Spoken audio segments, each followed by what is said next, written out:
I realized so many of these projects are just developed around the materials, and the materials speak to you and show you where you want to go.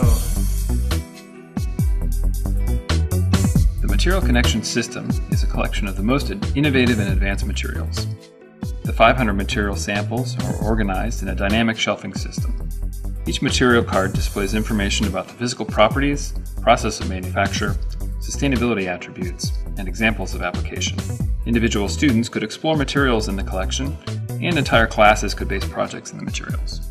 I don't really see that the materials library would be transforming education. I see actually that education is transforming already, and that we are sort of in a position where we either need to catch up or actually outpace the need.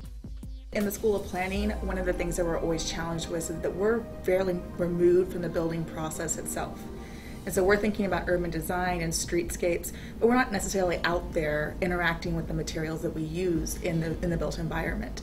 And so I think it really has the opportunity to have the students be able to connect to that physically and to really engage in tactile learning. The materials library will help cross-pollination, interdisciplinary kind of activity.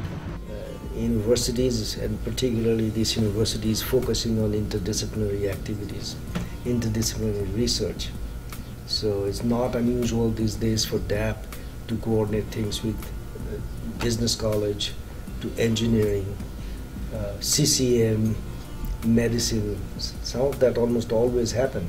That it can be not only a resource for DAP, but all the partners that we work with in the university, so we could help inform the business school about teaching business students about materiality. We could help work with the engineering college around our relationship and initiatives like PACE, where materiality plays a very significant role, and also in packaging, which is another significant area that we're interested in.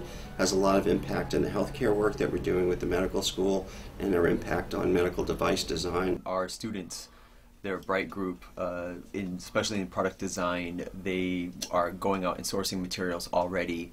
They are working with the real materials. They are building one-to-one working prototypes. And the ability for them to have this resource at their fingertips, it would be phenomenal.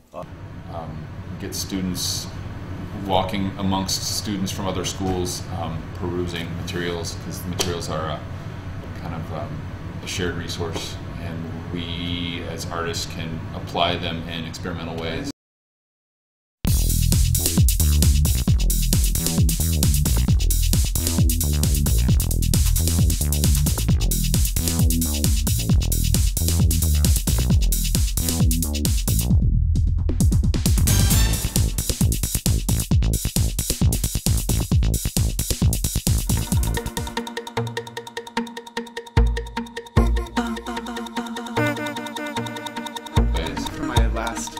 Study abroad, and I was really blown away by how material focused some of their studios are. When I was over there, they were doing interactive textile and interaction design in textiles, and I realized so many of these projects are just developed around the materials, and the materials speak to you and show you where you want to go, and I feel like we have a lack of that opportunity here. So that's what excites me the most about this material library, is being able to let the materials speak, and let us as designers be guided to how they're best used. The students at the University of Cincinnati are among the brightest young people in the world. We're appealing for support in funding this initiative.